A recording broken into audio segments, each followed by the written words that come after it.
प्रधानमंत्री राज्यसभा का सदस्य हो तो उसे 6 माह के भीतर लोकसभा का सदस्य होना पड़ेगा? एकदम नहीं। भारतीय संसदीय परंपरा में प्रधानमंत्री दोनों सदन में से किसी भी सदन का व्यक्ति बन सकता है। जैसे हमारे मोदी जी लोकसभा के सदस्य हैं, इनसे पहले मनमोहन सिंह राज्यसभा के सदस्य थे। तो राज्यसभा के सदस्य भी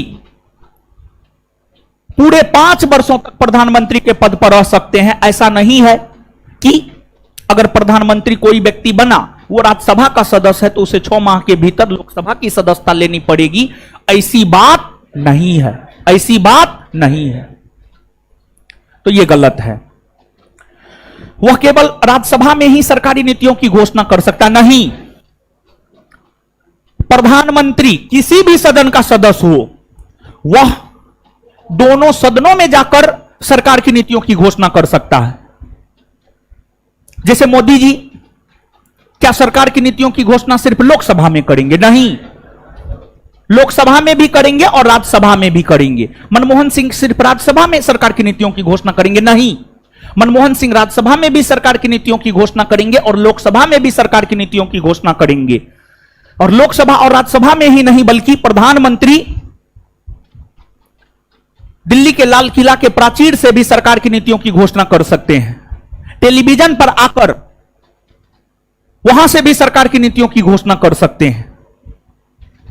तो प्रधानमंत्री किसी भी सदन का हो, देश के भीतर हर पोर्टल पर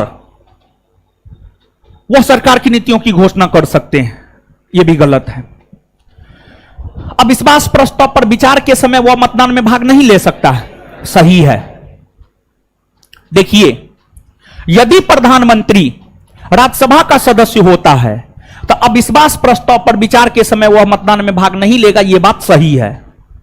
अविश्वास प्रस्ताव यानी नॉन कॉन्फिडेंस मोशन अंग्रेजी में। देखिए, अविश्वास प्रस्ताव की अगर हम बात करें तो जो अविश्वास प्रस्ताव है यह लोकसभा में लाया जाता है और अविश्वास प्रस्ताव को राज्यसभा से कोई लेना देना ही नहीं है। अविश्वास प्रस्ताव का काम लोकसभा में ही खत्म हो जाता है। लोकसभा में जो विपक्षी राजनीतिक पार्टियां होती है, उनके द्वारा प्रधानमंत्री को पद से हटाने के लिए, सरकार को गिराने के लिए अविश्वास प्रस्ताव लोकसभा में लाया जाता है। शर्त यह होता है कि लोकसभा के कम से कम 50 सदस्यों का लिखित समर्थन आवश्यक होता है और उचित कारण भी आवश्यक होता है।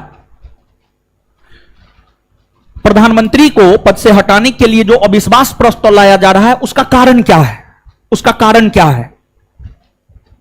कारण और लोकसभा के कम से कम 50 सदस्यों का लिखित समर्थन होना चाहिए, तभी अविश्वास प्रस्ताव पर लोकसभा में चर्चा होता है। और जब अविश्वास प्रस्ताव लाया जाता है, सबसे पहले लोकसभा का अध्यक्ष को उसे स्वीकृति देना होता है। और जब लोकसभा का अध्यक्ष स्वीकृति दे देता है, तब जाकर के लोकसभा में अविश्वास प्रस्ताव पर चर्चा होता है। और जब लोकसभा में अविश्वास प्रस्ताव पर चर्चा होता है तो सिर्फ और सिर्फ लोकसभा के सदस्य उसमें मतदान कर सकते हैं। राज्यसभा के सदस्य उसमें मतदान नहीं कर सकते हैं। और अगर प्रधानमंत्री लोकसभा का सदस्य है तो वो मतदान करेंगे। अगर मोदी जी के खिलाफ अविश्वास प्रस्ताव लाया जाएगा तो मोदी जी मतदान करेंगे। लेकिन अगर मनमोहन सिंह राज्यसभा के सदस्य थे, अगर उनके खिलाफ लाया जाता तो वे मतदान इसलिए नहीं कर सकते थे क्योंकि वे लोकसभा के सदस्य थे ही नहीं।